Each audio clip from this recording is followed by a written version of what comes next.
We walk through the world guided by a collection of invisible certainties, a quiet compilation of facts, so foundational we rarely think to question them. They are the intellectual furniture of our lives, learned in childhood classrooms, absorbed from family, and reinforced by the culture around us. They provide a sense of order and predictability to an otherwise chaotic existence. We know that water boils at 100 degrees Celsius, that George Washington was the first U.S. president, and that we experience the world through 5 senses. This knowledge feels solid, reliable, and true.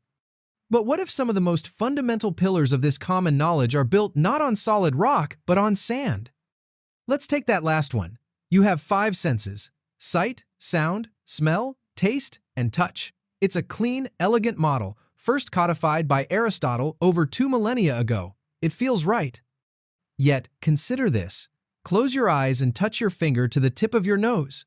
How did you know where your nose was without seeing it? How did you know where your finger was in space? That isn't touch, sight, or sound. Now, stand up and spin in a circle a few times. That dizzying, tumbling sensation of the world shifting around you, which of the 5 senses is responsible for that? The answer is none of them. What you are experiencing are entirely different senses. The first is proprioception, your body's innate awareness of its own position and movement in space. The second is equilibrioception, your sense of balance, governed by the intricate vestibular system in your inner ear. And these are just 2 of many others, from your ability to sense temperature, thermoception, to your perception of pain, nociception. The neat package of 5 senses unravels with the slightest poke. This isn't just a trivial correction, it's a crack in the very foundation of our perceived reality. It reveals that the world and our own biology is infinitely more complex and fascinating than the simplified stories we tell ourselves. This journey is not merely about debunking myths. It's an exploration into why these misleading facts exist in the first place, why our brains are so eager to adopt them, and what the real story behind them reveals about our history, our psychology, and our unyielding quest for understanding. Of all the alluring fictions we embrace, perhaps none is more seductive than the idea that we use only 10% of our brain. It's a concept shimmering with promise, a staple of science fiction, and the central premise of countless self-help gurus. The myth suggests that you, the person reading this, the person going about your daily life, are operating at a mere fraction of your true capacity. It whispers that within you lies a dormant genius, a psychic, a titan of intellect, all just waiting for the other 90% to switch on.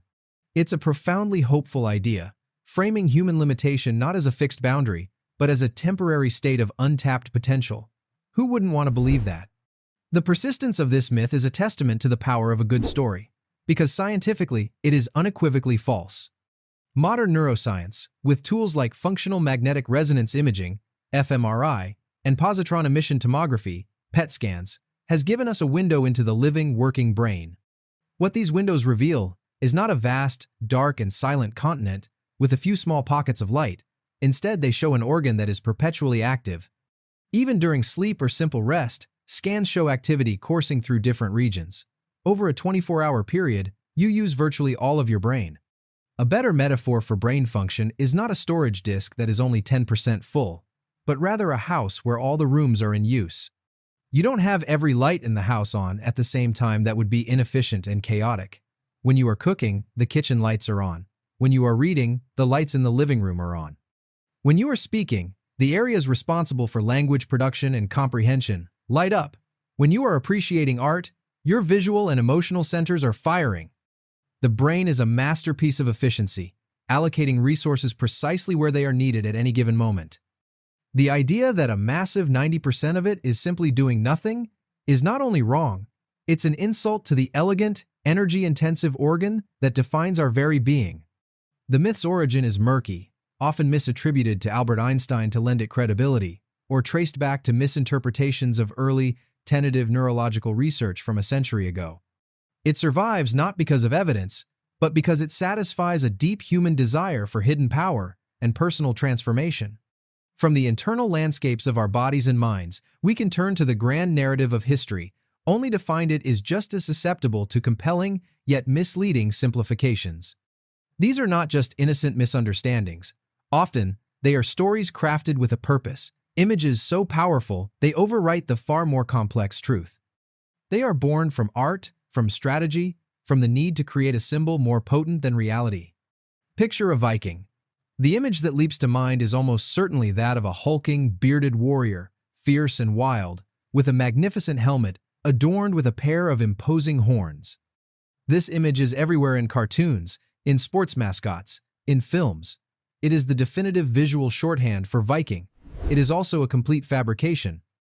There is not a single shred of archaeological evidence to suggest that Viking warriors ever wore horned helmets into battle. The few helmets from that era that have been discovered are simple, horn-free metal or leather caps. The horned figure is a ghost, an invention of the 19th century. Its origin lies not on the battlefields of Scandinavia, but on the stage of an opera house. Costume designer Carl Emil Doppler created the iconic helmets for the 1876 debut of Richard Wagner's epic opera cycle, Der Ring des Nibelungen. The horns were pure theatrical flair, designed to make the Norse characters appear more primal and dramatic to a captivated audience. The image was so striking that it permanently branded itself onto the public consciousness, replacing historical fact with operatic fantasy. This creative rewriting of the past can also serve a more cunning purpose, as demonstrated by a seemingly harmless piece of parental advice. Eat your carrots. They'll help you see in the dark. While it is true that the vitamin A found in carrots is essential for eye health, and a severe deficiency can lead to night blindness, consuming them in large quantities will not grant you superhuman night vision. The origin of this myth is not ancient wisdom, but a brilliant piece of wartime propaganda. During World War II, the British Royal Air Force was having unprecedented success, shooting down German bombers during nighttime raids. Their secret weapon was a new and highly effective onboard radar system. To conceal this technological advantage from the enemy, the British Ministry of Information concocted and spread a cover story. Their ace pilots, like John Cat's Eyes, Cunningham, owed their remarkable nocturnal accuracy to a special diet rich in carrots. The story was pushed in public campaigns and newspapers, and it was a resounding success. It not only fooled the German military, but also persuaded the British public to eat more of a vegetable that was in plentiful supply. The myth was so effective that it has been passed down through generations, long after its strategic purpose has faded, leaving us with a durable fiction born from the fog of war.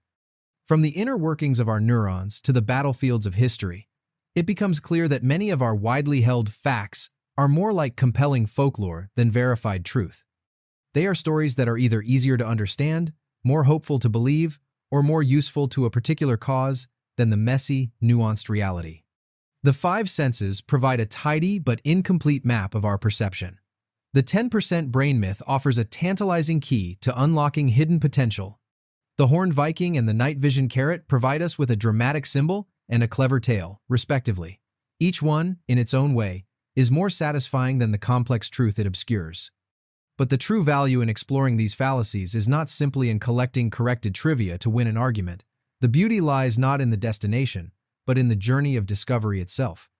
It is in the cultivation of a curious and critical mind. The most powerful tool we possess is not a catalog of established facts, but the habit of asking one simple, penetrating question: how do we know that's true? To ask this is to engage with the world on a deeper level, to refuse to be a passive recipient of information, and instead become an active explorer of it.